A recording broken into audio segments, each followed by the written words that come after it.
Bad news guys. Ayan, galing ako sa ref. Chinek ko yung mga gagamitin ko para sa sinigang. Ito, tapon na natin to. Sayang, goodbye okra. Hi. Hello mga super friends. Today ay magluluto ako ng pork sinigang. Kasi dumating na yung order kong sampalok. So, ayan, nabuksan ko na siya. Ayan. So, ito na talaga yung sampalok na in-order ko. Yung hilaw. Ayan, kasi matigas. Ayan. So, matutuloy na rin ang aking plan na sinigang. Ayan. So, ayun. Ang gagawin ko muna is ilalaga ko muna ito para makuha ko yung pinakang juice niya, yung lasa na maasim. So, yun. Lagay na natin sa lagayan para maluto natin at makuha natin yung pinakang juice ng hilaw na sampalok na to. Come on. So, ayun. Nahugasan ko na siya. Medyo pinutol-putol ko para makuha natin yung hanggang loob niya. Pero dudurugin pa naman natin siya after natin siyang mailaga para makuha natin yung asim. Ayan. So, yan.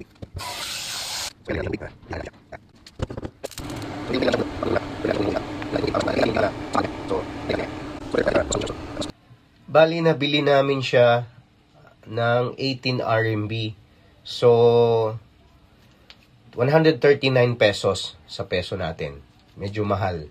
Pero wala kang choice kasi ganun talaga. Kailangan mo siyang bilhin online kasi walang sampalok dito. Kahit kalamansi, binibili din namin online. Wala din kasing kalamansi dito. Kahit patis, binibili din namin online. So, ayun, kumukulo na siya, guys. Medyo malapit na to sa katotohanan. Hintayin pa natin ng konti. Palagay ko medyo malambot na rin. So, itry natin ang tinidor. Medyo may iba malambot, may iba matigas pa. So, konti pa. Para mamaya, madali natin siya madurog. At pag nadurog natin, pigain lang natin at kunin natin yung pinakang juice niya.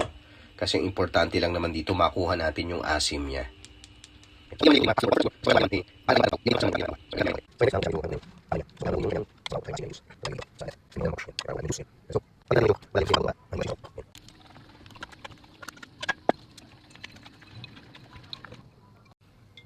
So, ayan. Atin na siyang pinipiga-piga.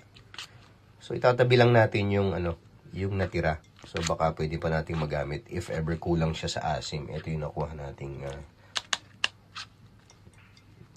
So, try natin tikman kung gaano ka-asim yung juice niya. Ayan.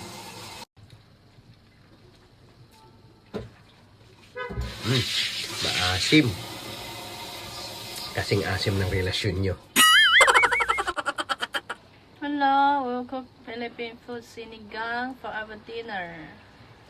Let's go! Let's cook. So, ayun, ito na yung ating, actually, nakalimutan ko nga pala, kailangan natin ng kamatis. Ayan. So, sili, sibuyas, gabi, at radish. Ayan, labanos. So, ito yung ating Chinese. kangkong. Chinese. Ito yung ating taga-putol ng kangkong.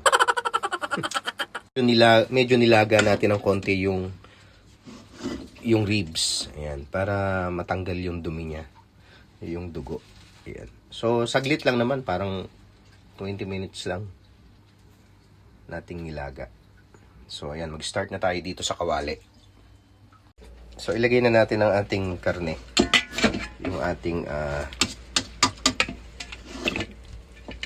ribs. So, ayun, nandito na. Lagyan natin ng tubig. So, ilagay na natin yung ating siling panigang at onion. Yes. Yes.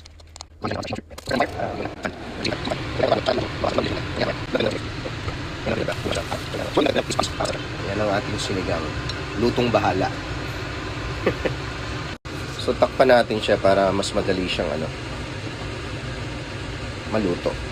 Ayan. Palalambutin pa natin yung karne. Kabili din kami ng aming pepper. Ayan. So diretso na siyang magiging ground kasi dito mo na lang siya iikot-ikutin para maging ground siya. Ground pepper. Medyo mahal nga lang. How much is this? 15 RMB in peso is like 100 plus. Oo, 100 plus in peso.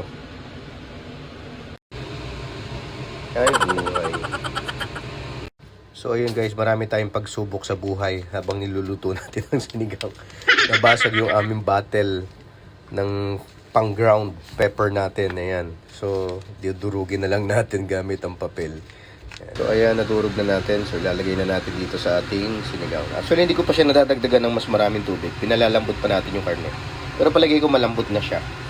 So isusunod na natin yung ibang gulay. Ilagay lang natin.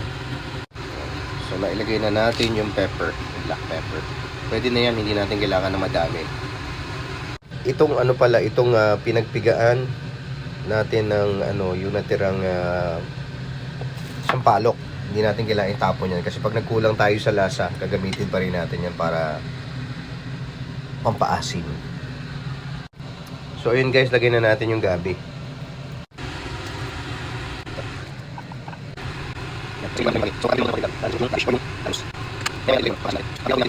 Hindi ko rin siya nilagyan ng sitaw kasi kokonti lang yung sitaw tapos mahal pa. Kasi wala din talagang sitaw dito. Puro yun, puro talagang galing talaga ng ibang lugar. So isunod na natin guys ang ating labanos or ang ating radish. Ilagay na rin natin guys yung ating yung ating sampalok juice. Ayan. Tsaka tayo magdagdag ng tubig. Pag kinulang, tsaka natin lagyan na lang ng konting tubig yung ating natirang sampalok na ating minash kanina. So add water tayo. Importante kasi sa sinigang is hindi siya maging dry. Depende naman sa inyo kung gaano kadaming tubig ang gusto nyo. So, hindi naman natin siyang masyadong pinuno. Katamtaman lang yung sabaw. So, may nabili naman kami online din patis. Ayan. So, Vietnam siya. Thailand. Thailand, sorry. Ayan. So, ito na lang yung i-add ko para medyo umalat ng konti yung ating sinigang. Kasi mas napapasarap niya pag patis ang gamit. So, lagyan na natin ang ating patis. Kung makikita nyo guys, ang ganda na ng kulay ng ating sinigang. Ayan. So ayan, syempre guys, kailangan natin tikman kung napaalat ba o medyo naging maalat yung lasa ng ating sinigang. So tikman natin. Kasi hindi ko pa siya natitikman nung nilagyan ko ng asin kanina, tapos dinagdagan ko ng patis. Hindi naman ganun kadami nilagay kong asin kanina. So tikman natin.